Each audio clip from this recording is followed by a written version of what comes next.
No episódio de hoje, vamos mergulhar em uma prática mágica antiga e controversa, a necromancia, e também ouviremos relatos de pessoas que tiveram experiências através do jogo do copo. O jogo do copo é uma forma de invocação espiritual popular no Brasil. Semelhante ao tabuleiro Ouija, o jogo envolve a utilização de um copo invertido sobre uma superfície com letras e números dispostos em círculo. Os participantes colocam seus dedos sobre o copo e fazem perguntas, esperando que o copo se mova para soletrar respostas, supostamente guiado por espíritos. A necromancia é uma prática mágica que envolve a comunicação com os mortos. O termo vem do grego necros, que significa morto, e manteia, que significa adivinhação. Basicamente, a necromancia é a arte de conjurar espíritos dos mortos para obter informações ou realizar certos desejos. A necromancia tem suas raízes em várias culturas antigas. Na Antiguidade Clássica, a necromancia era praticada por sacerdotes e feiticeiros na Grécia e Roma, que buscavam consultar os espíritos para obter sabedoria ou previsões sobre o futuro.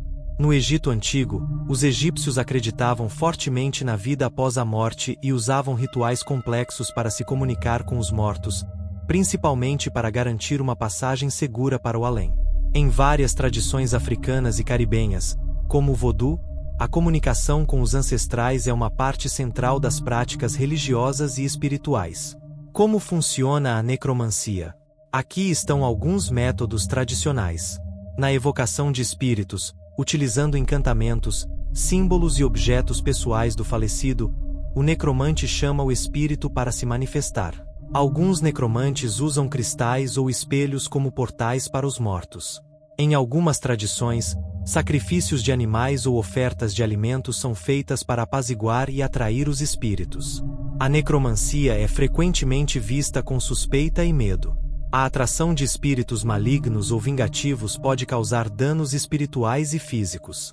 Há um debate contínuo sobre a ética de perturbar os mortos para fins pessoais. A necromancia é uma prática rica e complexa, envolta em mistério e controvérsia. Desde suas raízes antigas até suas manifestações modernas, continua a fascinar e assustar. Se você está interessado em explorar mais sobre o mundo dos espíritos, veja agora as experiências compartilhadas nos relatos de nossos ouvintes.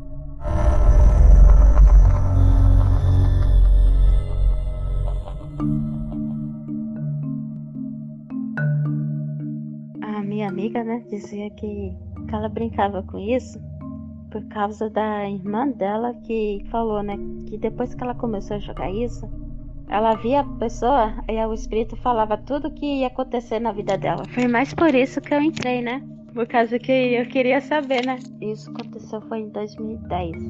Aí, na curiosidade, eu e minha prima decidimos jogar, O que aconteceu foi assim. A gente não acreditava muito nisso, A gente pensava que era a nossa mão e que mexia, ou a mente da gente.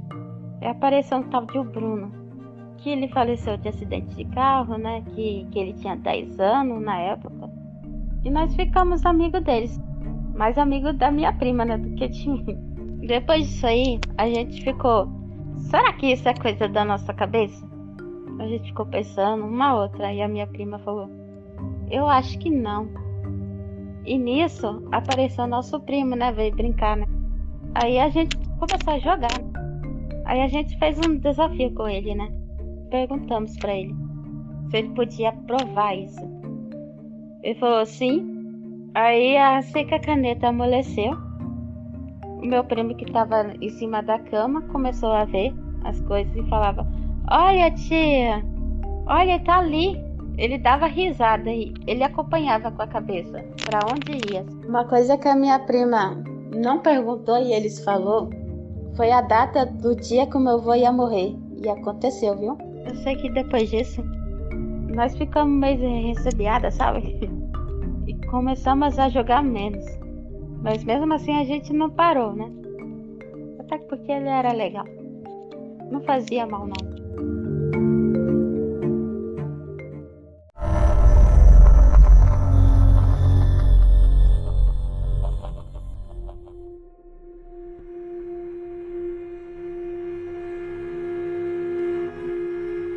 O relato é o seguinte, amigo.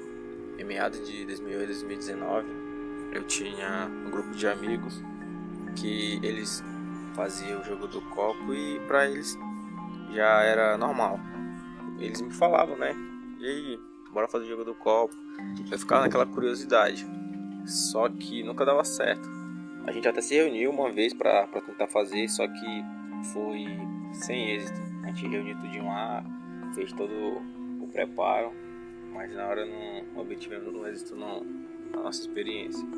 A gente estudava esoterismo, estudava o sobrenatural. Na verdade, até hoje eu gosto disso. Hoje eu pesquiso, vou atrás. Creio que ele também.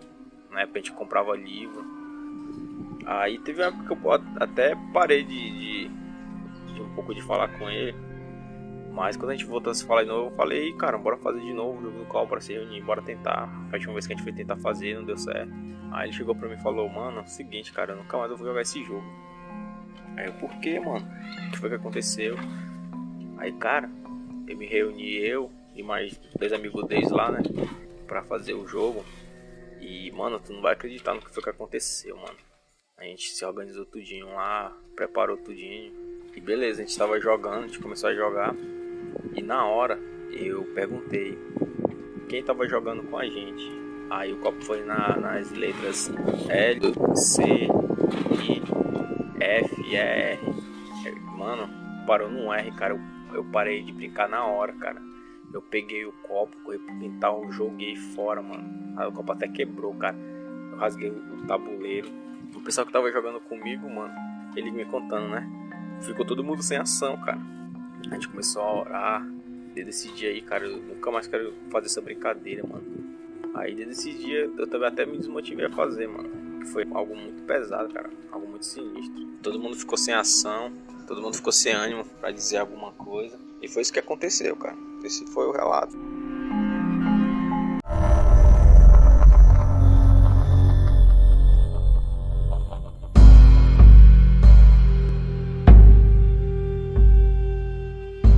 Bom, a história de uma moça que tinha 19 anos na época e morou na casa de 2 tias minhas.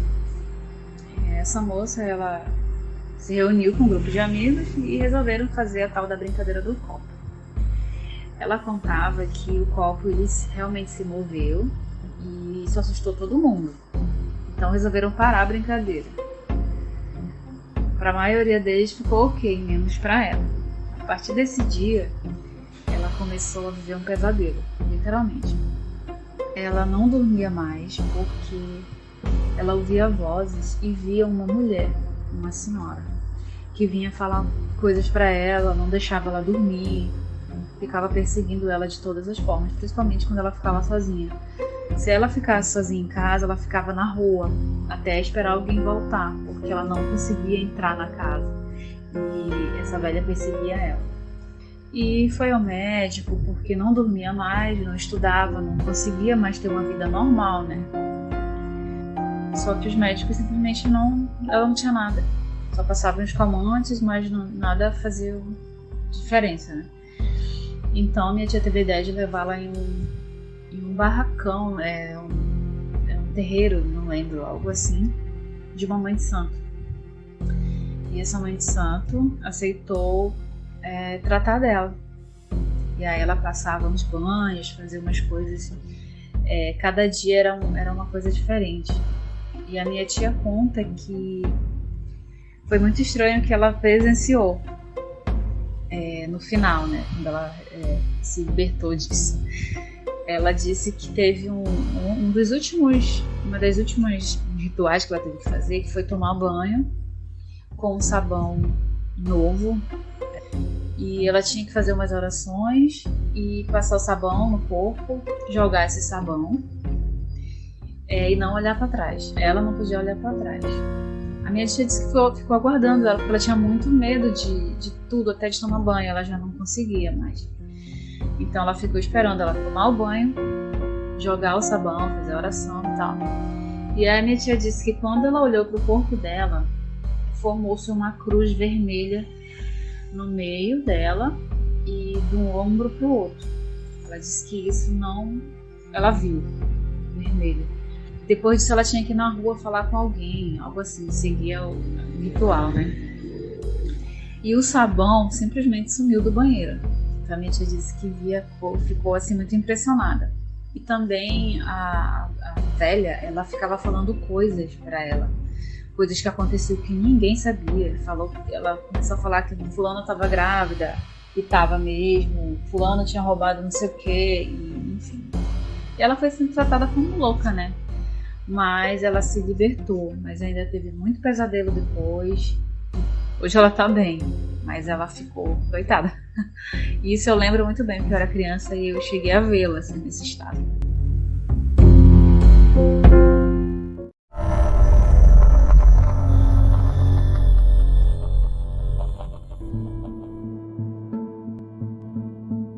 Eu nunca tinha brincado antes, e aí eu tinha um amigo, né? Eu sempre brincava com ele na rua de casa. A gente era adolescente, por volta de 18 anos, 19. E aí a gente resolveu fazer à mão mesmo. A gente pegou um pedaço de papelão, colocou letras, números, e a gente pegou um copo e resolvemos brincar na calçada de casa. Só que eu fiquei com muito medo porque realmente o copo se mexe, né? Tem uma força. E era muito rápido a velocidade com que respondia. Eu me lembro até hoje, por vários espíritos que passaram lá, a gente sabe que são todos espíritos hoje, né, com o conhecimento que a gente tem, são todos espíritos trevosos, né, sem luz, porque espírito evoluído não vai brincar com isso, não tem tempo para isso. A última, como eu lembro até hoje, ficou marcado, a gente perguntou o nome dela, né, era um espírito, segundo ela, feminino. A gente sabe que o espírito não tem sexo, mas na última encarnação ela foi mulher, se apresentou como Xixa. A gente ficou assim, que cor que é a cueca do meu irmão? E daí ela falava com rapidez a cor, e a gente olhava e era essa cor mesmo. E aí eu fiquei bastante assustada, porque ela falou que meu irmão ia morrer. Mas é só pra assustar e causar pânico, porque eu fiquei com muito pânico. E depois meu amigo perguntou pra ela o que ela tinha morrido. E ela falou assim, morri de overdose, muita droga. E aí meu amigo começou a rir. Aí eu decidi parar de brincar, porque, como eu disse, é uma força assim, não é a gente que mexe realmente. Eu resolvi parar porque eu vi que aquilo não estava dando muito certo. Eu sou um pouco sensitiva, né? Até depois disso, eu tive que participar de um centro kardecista, porque minha mediunidade aflorou e tal. Eu sou muito sensitiva. Percebi que já chega, decidi nunca mais brincar com aquilo. E de lá, meu amigo só foi piorando. Ele começou a mexer com maconha, aí rapidinho ele já começou a ir para drogas mais fortes. E ao final ele ficou totalmente... Ele nunca, assim, ele era uma pessoa boa, nunca teve contato com drogas. Depois eu achei muita coincidência, né? E se o espírito é fraco, né? Dizem que esses espíritos ficam no pé da pessoa, né? Fica seguindo. Principalmente se a pessoa for fraca, induzir até para usar drogas juntos, né? Segundo o espiritismo, o espírito se aproveita do vício alheio. E desde esse dia desse jogo ele começou a se envolver violentamente com drogas e mais drogas. E foi o fim, né? Eu achei uma coincidência, assim. Eu acho muito perigoso isso. Não aconselho a ninguém brincar com esse tipo de coisa.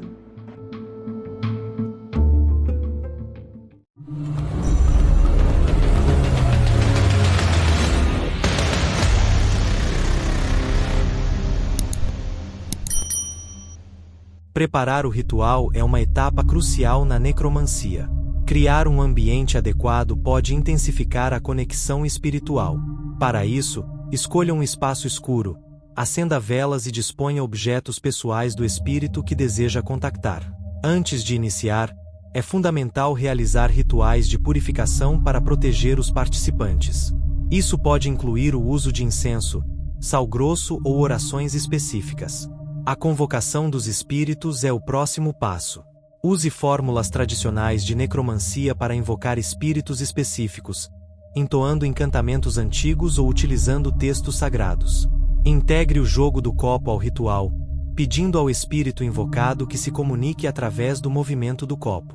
Os participantes devem estar em sintonia e concentrados, mantendo um círculo de energia unida. Durante a comunicação e interpretação, faça perguntas claras e objetivas ao espírito. As respostas serão soletradas através dos movimentos do copo, o que requer paciência e interpretação cuidadosa. Considere que as mensagens podem vir em códigos ou símbolos, comuns em práticas necromânticas.